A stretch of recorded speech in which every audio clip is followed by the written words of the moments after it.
Hi, നമ്മളിന്ന് P C O ഡിയെ കുറിച്ചാണ് സംസാരിക്കാൻ പോകുന്നത്. പി സി ഒ ഡി എന്താണെന്നോ അല്ലെങ്കിൽ പി സി ഒ ഡി വരാനുള്ള കാരണങ്ങൾ എന്താണെന്നോ ഒന്നും ഇന്നത്തെ സൊസൈറ്റിക്ക് നമ്മൾ പറഞ്ഞു തരേണ്ട ആവശ്യമില്ല. ഈവൻ എല്ലാവരും അതിനെക്കുറിച്ച് ബോധേഡാണ് എന്ന് നമ്മൾ പറയുന്നുണ്ടെങ്കിൽ പോലും പി സി ഒ ഡി എന്താണെന്ന് മനസ്സിലാക്കാതെ അതെന്താണെന്ന് അറിയാൻ ശ്രമിക്കാതെ വലിയൊരു കുറ്റപ്പെടുത്തലായിട്ട് നടക്കുന്ന ഒരുപാട് പേരുണ്ട്. നമുക്കറിയാം, സ്ത്രീകളിൽ പീരീഡ്സ് മിസ്സാകുന്ന കണ്ടീഷൻ നമ്മൾ generally P C O D അല്ലെങ്കിൽ പല കാരണങ്ങൾ കൊണ്ട് പീരീഡ്സ് മിസ്സാവാതിരുന്നു അല്ലെങ്കിൽ ആവുന്നില്ല. ഇത് നമ്മുടെ ലൈഫ് സ്റ്റൈൽ ഡിസീസ് ആണെന്നൊക്കെ എത്ര നമ്മൾ പറയുന്നുണ്ടെങ്കിലും അതൊന്നും അംഗീകരിക്കാത്ത ഒരു കൂട്ടം ആൾക്കാരുണ്ട് നമ്മുടെ ചുറ്റും. അത്തരം ആൾക്കാരിലൂടെ കടന്നു വന്നിട്ടുള്ള ഒരാളാണ് ഞാനും. അപ്പോൾ നമ്മളത് എങ്ങനെ ഓവർകം ചെയ്തു അല്ലെങ്കിൽ നമ്മുടെ എക്സ്പീരിയൻസൊക്കെ ഷെയർ ചെയ്യാം, അത് മറ്റുള്ളവർക്ക് യൂസ്ഫുൾ ആവുമോ എന്ന് നമുക്കറിയില്ലല്ലോ. ഞാൻ അങ്ങനത്തെ ഒരു കണ്ടീഷനിലൂടെ കടന്നു വന്നിട്ടുള്ള ആളാണ്. അതായത് ഫിസിക്കലിയും മെന്റലിയും ഉള്ള ബുദ്ധിമുട്ടിനെക്കാട്ടും കൂടുതൽ സോഷ്യലിയാണ് പി സി ഒ ഡി എന്ന് പറയുന്ന ഒരു സംഭവം എന്നെ ബുദ്ധിമുട്ടിച്ചിട്ടുള്ളത്. എനിക്കിങ്ങനെ ഒരു കണ്ടീഷൻ ഉണ്ടെന്ന് ഒരു 10-13 വയസ്സിൽ അറിയുമ്പോൾ തൊട്ടിട്ട് നമ്മുടെ ചുറ്റും നമ്മൾ അത്രയും ക്ലോസ് ആയിട്ടുള്ള ആൾക്കാർ പോലും നമ്മളെ ജഡ്ജ് ചെയ്ത് തുടങ്ങും. നമുക്ക് എന്തോ മാരക രോഗമുണ്ട് എന്ന രീതിയിൽ. അതായത് നമുക്ക് ഇന്നും പി സി ഒ ഡിയുള്ള ഒരു പെൺകുട്ടിയെ കല്യാണം കഴിക്കാൻ തയ്യാറാവാത്ത ആൾക്കാരുണ്ട്, കുട്ടികൾ ഉണ്ടായില്ലെങ്കിലും ഒന്ന് പേടിച്ചിട്ട്. ആ ഒരു കണ്ടീഷനോടെ കടന്നു വന്നിട്ടുള്ള ആളാണ് ഞാൻ.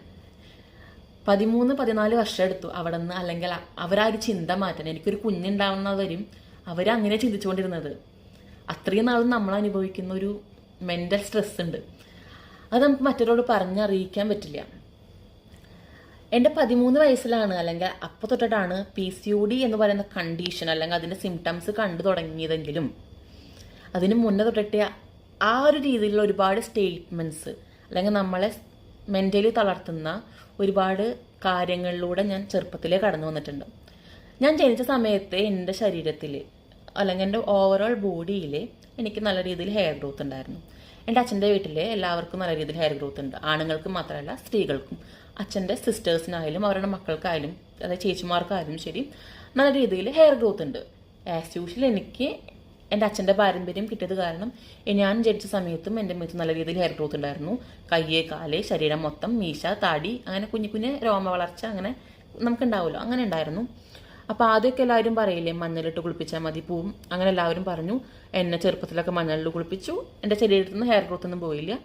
നമ്മൾ വളരുന്നതിനനുസരിച്ചിട്ട് എൻ്റെ മേത്ത് ഹെയർ ഗ്രോത്ത് കൂടി. ഒരു 3-4 വയസ്സായപ്പോഴും ഞാൻ കേൾക്കുന്ന കമൻ്റാണ്, ഇതെന്താ ആൺകുട്ടികളെ പോലെ മേത്ത് മൊത്തം മുടി, ഇത് ആൺകുട്ടിയായിട്ട് ജനിക്കേണ്ടതായിരുന്നു, അതും ആൺകുട്ടിയാണോ? നമ്മൾ ആ ഒരു 3-4 വയസ്സിലെ അത്തരത്തിലുള്ളൊരു സ്റ്റേറ്റ്മെൻറ്റിലൂടെ കടന്നു പോകുമ്പോൾ നമുക്കത്ര ചിന്തിക്കാനുള്ള ബോധമൊന്നുമില്ല. നമ്മൾ മെൻ്റലി ഒരുപാട് തളരും. അവിടെ നിന്ന് തുടങ്ങി എൻ്റെ ലൈഫിൽ ഞാൻ ഇങ്ങനെയുള്ള കമൻസ് നേരിടാൻ.